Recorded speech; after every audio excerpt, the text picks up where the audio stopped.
പ്രിയപ്പെട്ട സഹോദരങ്ങളെ, ഇന്നത്തെ പ്രവചനദൂതേ അത് കേട്ട് കഴിയുമ്പോൾ തന്നെ നിങ്ങളുടെ ജീവിതത്തിൽ ശക്തമായൊരു മാറ്റം ഉണ്ടാകും.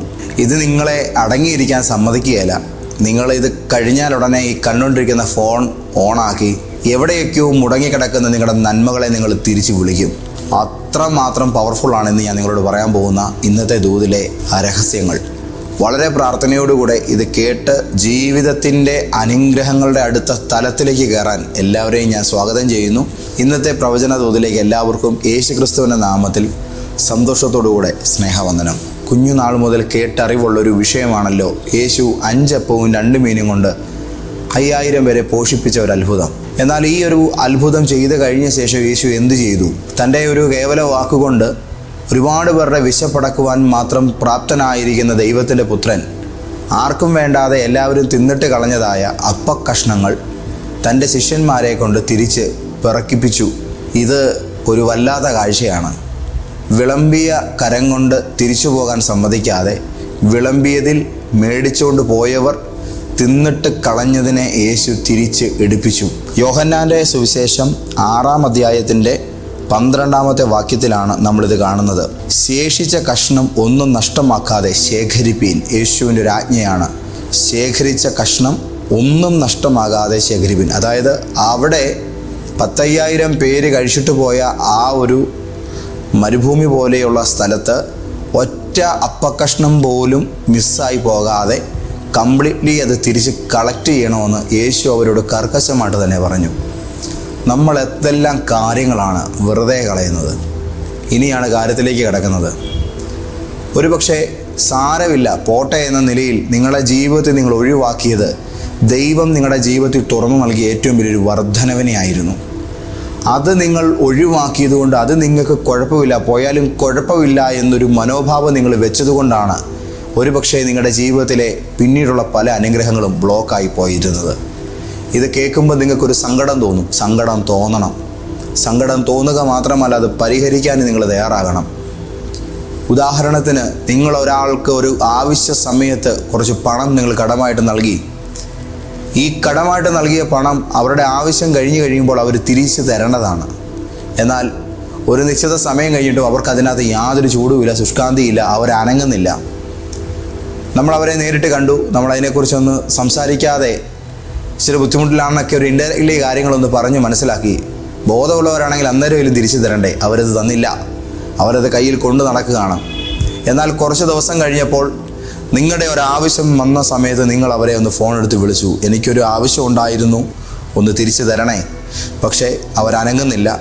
ആ പണം അവർ തരാം, ഇന്ന ദിവസം തരാം, ഇത്രാം തീയതി തരാം എന്ന് പറഞ്ഞ് തീയതികൾ മാറ്റി പറഞ്ഞ് നിങ്ങളെ ഇട്ട് കറക്കുകയല്ലാതെ അവർ ആ പണം തരുന്നില്ല. കുറച്ച് ചോദിച്ചു കഴിയുമ്പോഴേക്കും സ്വാഭാവികമായും നിങ്ങൾ മടുക്കും.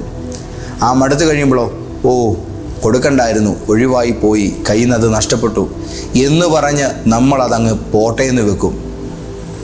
ഇത് പൈസയുടെ കാര്യത്തിൽ മാത്രമാണ് ഞാനിപ്പോൾ പറഞ്ഞത്. വേറെ ചിലടത്ത് ബഹുമാനമാണ് ഇതുപോലെ നഷ്ടപ്പെടുന്നത്.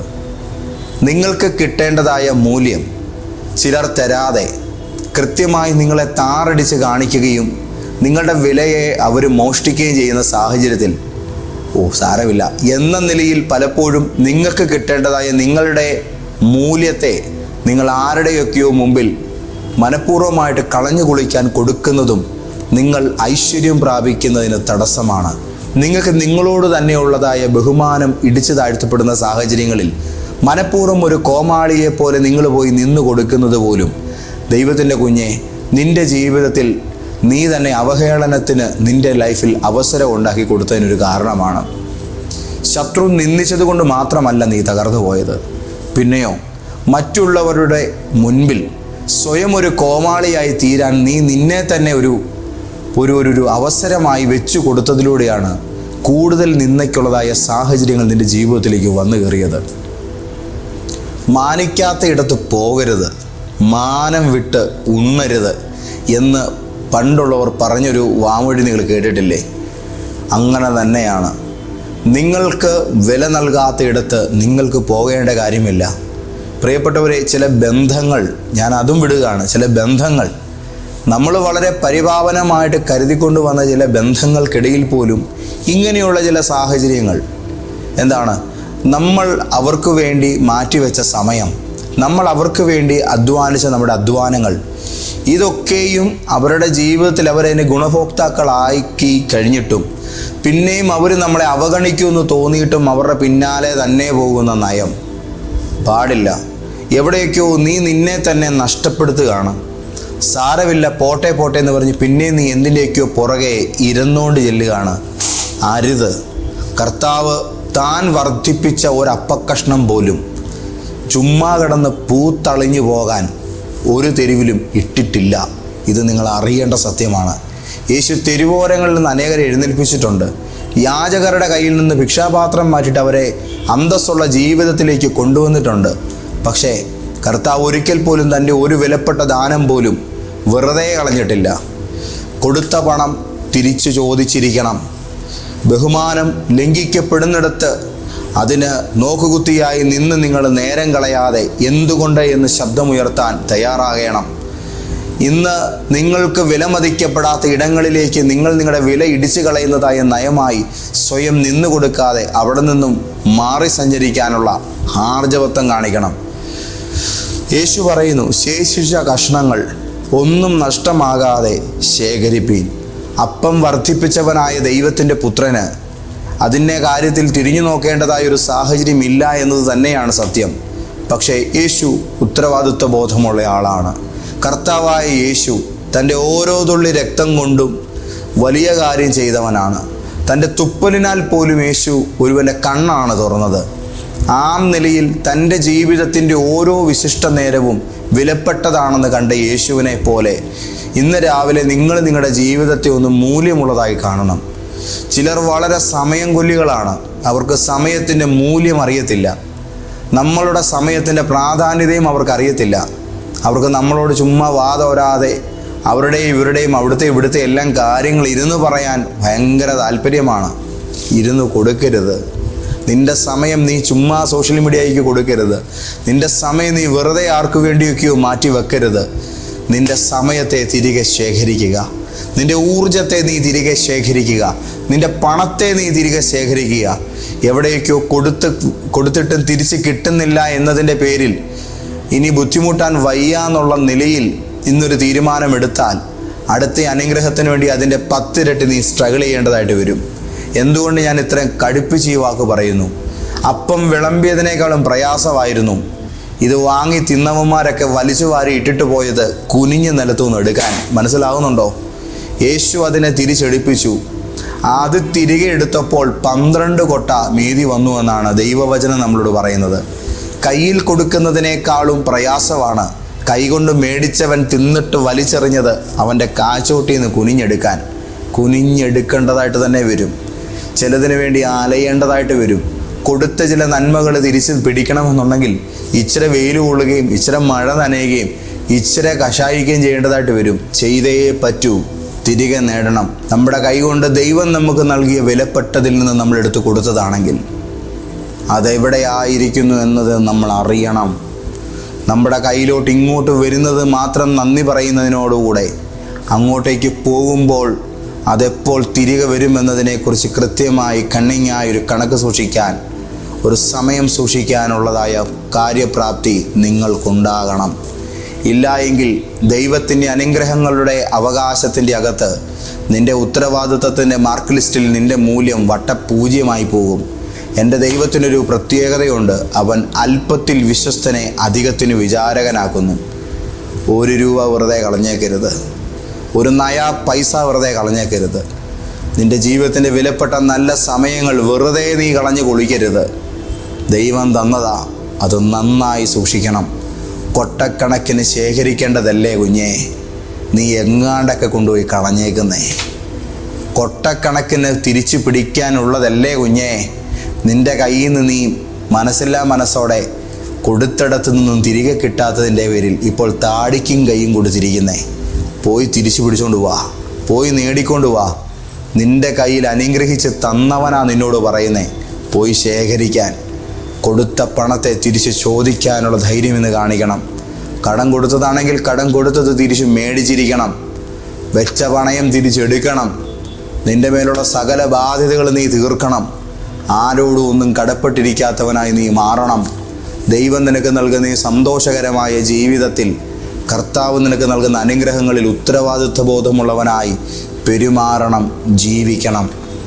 യേശു തൻ്റെ ശിഷ്യന്മാരെ പറഞ്ഞു വിട്ടു, വർദ്ധിപ്പിക്കുന്ന അപ്പം വിളമ്പാൻ മാത്രമല്ല, ഈ വർദ്ധിപ്പിച്ച് വിളമ്പി അനുഗ്രഹിച്ച് കൊടുത്തത് അതിൻ്റെ ഒരു വറ്റെങ്കിലും എവിടെയെങ്കിലും വീണ് കിടപ്പുണ്ടെങ്കിൽ അത് അവിടെ നിന്ന് എടുത്തുകൊണ്ട് വരണം. വല്ലവൻ്റെയും ചെരുപ്പിൻ്റെ അടിയിലിട്ട് ചതച്ചരയ്ക്കാനോ ചവിട്ടിത്തേക്കാനോ ഉള്ളതല്ല. ദൈവം നമുക്ക് നൽകിയ നന്മയുടെ ഒരു ചെറിയ ഭാഗം പോലും. അതുകൊണ്ട് ഇന്ന് രാവിലെ ഈ ദൈവിക ദൂത് കേൾക്കുന്നവർ എവിടെയൊക്കെയോ ലോക്കായി കിടക്കുന്ന നിങ്ങളുടെ സമ്പത്തിനെ തിരിച്ചു ചോദിക്കാൻ തയ്യാറാകുക. നിങ്ങളുടെ അനുഗ്രഹങ്ങളെ നിങ്ങൾ സജീവമാക്കിയെടുക്കുക. ഞാൻ ഇന്ന് പകൽ നിങ്ങളോട് തറപ്പിച്ച് പറയാം, ഇതിന് മനസ്സ് വെച്ച് ചിലതിനെ നിങ്ങൾ തിരിച്ചു പിടിക്കാൻ തയ്യാറാകുന്ന ആ സമയം തന്നെ ഇരട്ടിയായുള്ള ചില അനുഗ്രഹങ്ങൾ സാമ്പത്തിക തലങ്ങളിൽ തന്നെ, ഫിനാൻഷ്യൽ മേഖലകളിൽ തന്നെ നിങ്ങളുടെ ജീവിതത്തിൽ വരുന്നത് നിങ്ങൾ തന്നെ കാണും. ഒരു വലിയ അനുഗ്രഹം നിൻ്റെ ജീവിതത്തിൻ്റെ പടിവാതിലിൽ വന്ന് നിൽക്കുക. എന്താ കയറാത്തതെന്ന് ചോദിച്ചാൽ, നേരത്തെ കയറിയതിനോട് നീ കാണിച്ചത് തീർത്തും ഉത്തരവാദിത്വം ഇല്ലായ്മയാണ്. അതിനകത്ത് ചൂടും ശുഷ്കാന്തിയും എപ്പോൾ കാണിക്കുന്നു അപ്പോൾ അടുത്തത് അകത്തോട്ട് കയറും.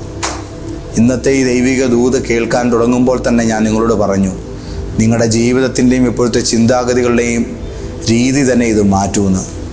നഷ്ടപ്പെട്ടതിനെ ചോദിക്കുക, ചോദിക്കുക, ചോദിക്കുക. തിരിച്ച് കിട്ടട്ടെ, തിരിച്ചു വരട്ടെ.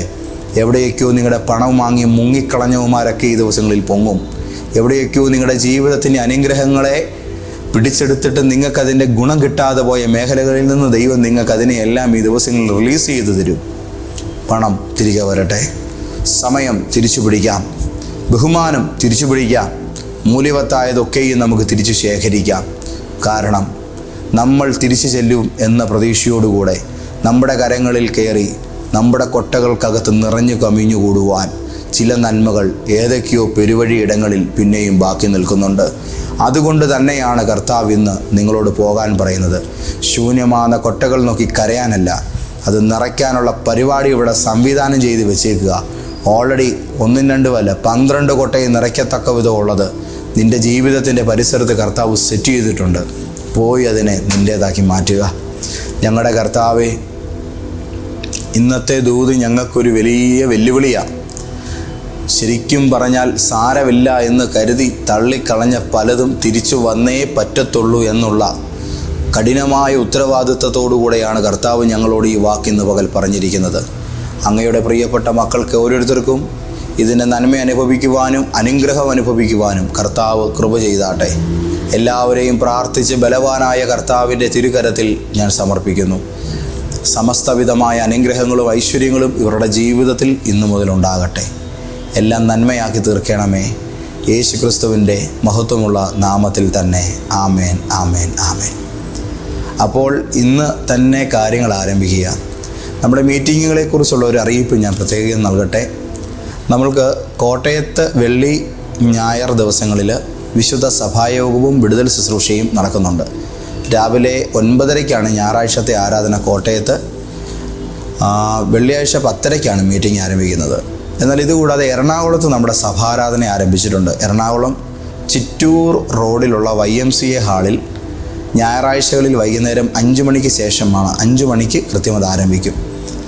ഒരുപാട് പേര് കഴിഞ്ഞ മീറ്റിങ്ങുകളിലൊക്കെ ഉണ്ടായിരുന്നു.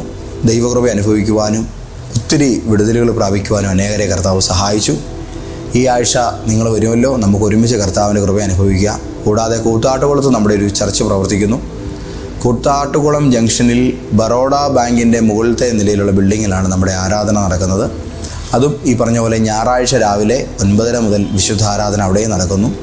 എല്ലാവരെയും കർത്താവ് ധാരാളമായിട്ട് അനുഗ്രഹിക്കുമാറാകട്ടെ.